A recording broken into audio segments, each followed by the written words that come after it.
एक कहानी और सुनिए, शायद ये कहानी आपको अच्छी भी लगे और शायद पसंद भी आ जाए। कोशिश तो यही करता हूं कि मेरी हर एक कहानी आपको अच्छी लगे और पसंद भी आए, पर पता नहीं क्या बात है, आपको अच्छी लगती है या नहीं लगती, आप कमेंट करके बताते भी नहीं हैं। चलो जैसा भी है, सुनिए।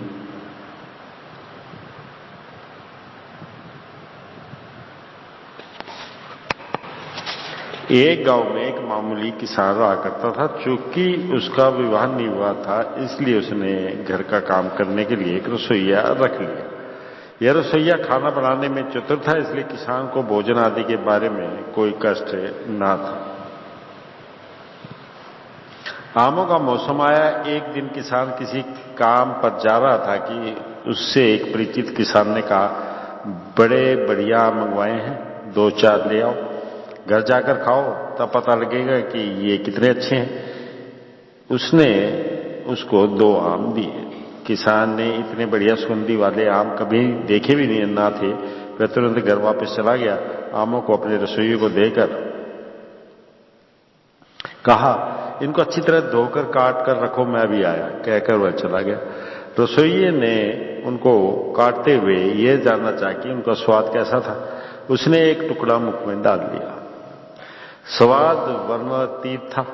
आम के टुकड़ों में से यदि मैंने 2-4 टुकड़े खा भी लिए तो किसी को क्या मालूम होगा, सोचकर उसने 2 टुकड़े और मुख में डाल लिए। जो जो खाता जाता, आम का स्वाद बढ़ता जाता था। 2 आमों को काटते काटते उसने आधे से अधिक टुकड़े मुख में डाल लिए। बचे टुकड़ों को देखकर रसोइया डरा। क्या किया जाए?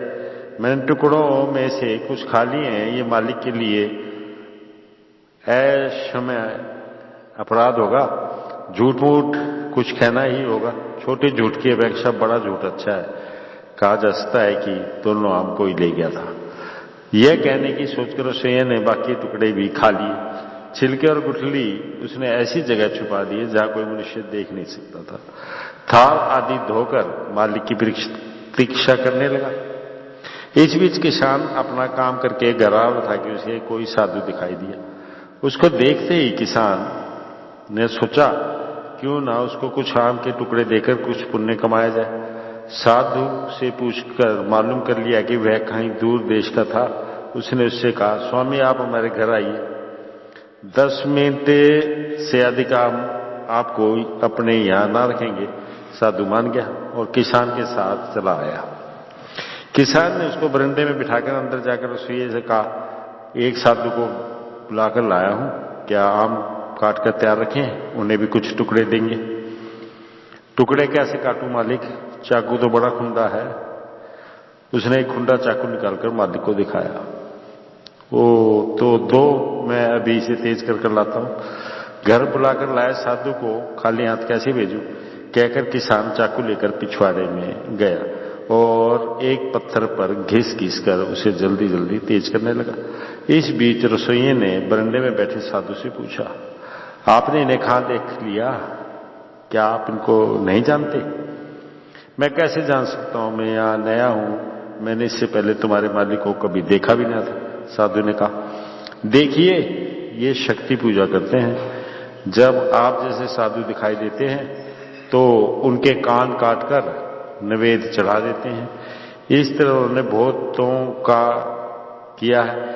सुनिए तो, वे चाकू तेज कर रहे हैं। वे चाहते हैं कि जब वे कान काट रहे हो तो आपको कष्ट ना हो, उस रसोइये ने कहा। यह सुनने के बाद साधु ने वहां एक क्षण भी न रहना चाहा, वो वहां से चला गया। थोड़ी दूर बाद चाकू लेकर किसान अंदर आया। उसने रसोइये से कहा, ये लो मैंने चाकू तेज कर दिया है, जल्दी आम काटो। साधु बहुत देर से इंतजार कर रहा है। आम कहाँ है और साधु भी कहाँ है? आप पिछवाड़े में गए। वह अंदर आया, 2 आम लेकर जेब में डालकर चलता हुआ।